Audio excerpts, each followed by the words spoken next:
On plain HTML web pages, a web browser sends a request to a web server, and the web server responds by sending back the page's HTML code.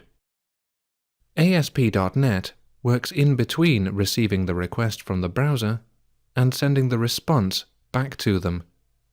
And you can see this in action by inspecting the page.request and page.response objects.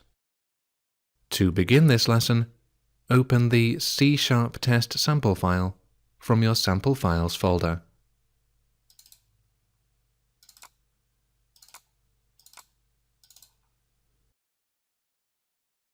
And open the code behind file of request-response.aspx.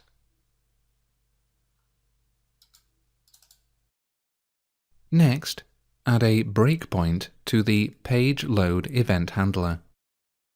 You might be wondering how to add a breakpoint to an event handler that doesn't have any code. You won't be able to add a breakpoint to a blank line. Instead, set the breakpoint on the line with the closing curly bracket. Now start debugging. Your code should pause almost immediately, as the breakpoint is reached as soon as the page loads. Now clear any existing watches from the watch window and add a new watch for page.request. If you have any trouble doing this, refer to lesson 3.6. Note that if you were to add a watch for request instead of page.request, you'd see exactly the same results. This is because the page's code behind file is considered to be part of the page, so it can access all of the properties of the page object directly. This course shows the full path to avoid any confusion. Now let's inspect the page.request object. The page.request object contains all of the information that was sent to the web server by the visitor to the page. Expand page.request and find User Agent in the Properties list. The User Agent property tells you which browser the visitor is using. In a slightly cryptic way, the text informs me that I am using Microsoft Internet Explorer 10. That's MSIE 10. This will be different if you are using a different browser. The page.request object contains many other useful properties. For example, the user host address property shows the IP address of the visitor. ::1 or 127.0.0.1 means this is your own machine. Also notice the URL property, which shows the web address that the visitor entered to get to this page. Stop debugging now and remove the breakpoint. Now run the page in debug mode again. You can see that the page is filled with lorem ipsum dummy text. Now close your browser and return to the code behind file.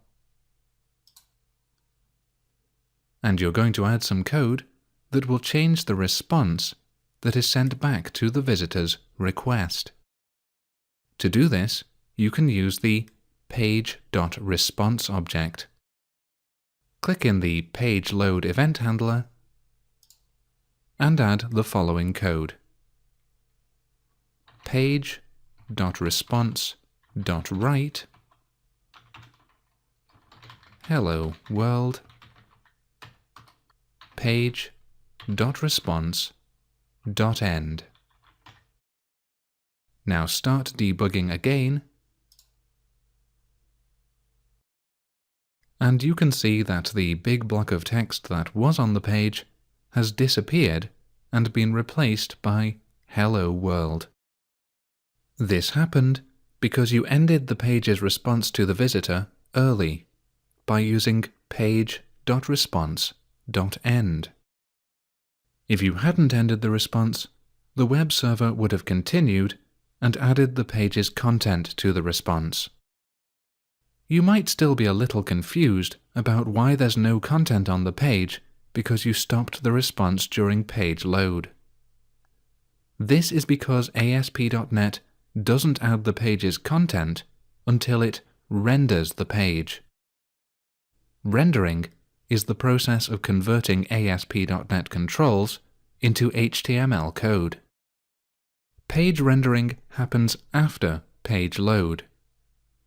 Because you ended the response before the page had a chance to render, the remainder of the page stayed blank. Microsoft's documentation contains a full list of the order in which events are executed when a page is requested. This is known as the page lifecycle. By using page.response.write, as you did in this example, you can add content directly to the web server's response, without it being on the ASPX page at all. This is useful for testing and debugging purposes, but it is better practice to use controls on the page to display content. ASP.NET allows you to listen to the user's request and modify the web server's response appropriately. In practice, you will rarely need to access the page.request and page.response objects directly, as ASP.NET does most of the work for you. For example, when the user clicks a button control, it is reflected in the user's request to the web server. The web server then automatically runs the button control's click event handler, which may modify the response by changing the properties of controls. Close your web browser now and close Visual Studio. You've now completed Lesson 3.7. Understand request and response.